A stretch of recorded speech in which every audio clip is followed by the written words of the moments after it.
In 1935, the Queensland government had a totally great idea that would obviously solve all their problems. The trouble was, airborne beetles were devouring their cane fields and a larvae was gnawing on the roots of this crop. So their answer was to import 100 cane toads to Brisbane and then transport them to Gordonvale. They then bred 2,400 of them and released them into the cane fields near Gordonvale, because what could possibly go wrong?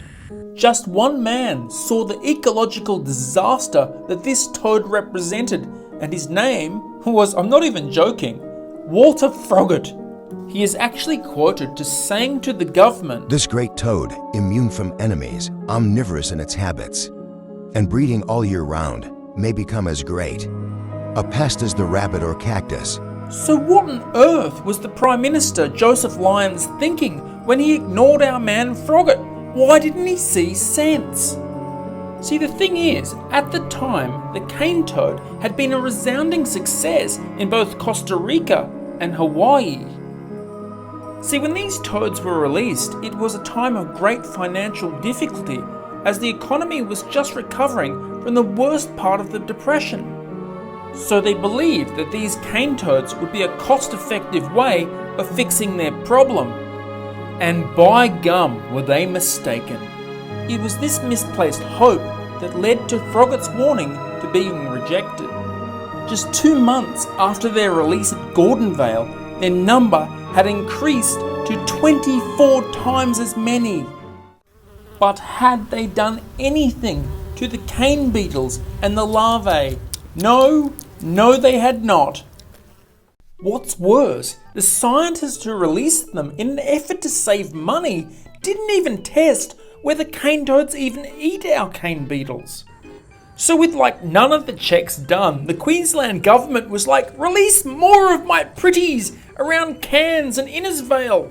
Insanely, it wasn't until 1941 that the government realised that cane toads can't fly and thus were pretty damn useless against something that could.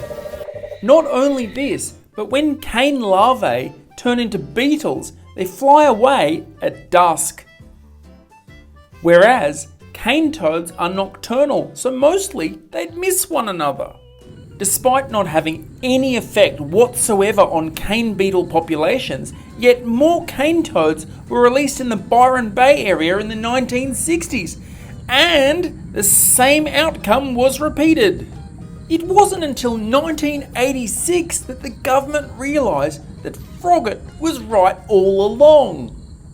Since then, these toads have spread out from Queensland to the Northern Territory, across into Western Australia, and are spreading further across New South Wales.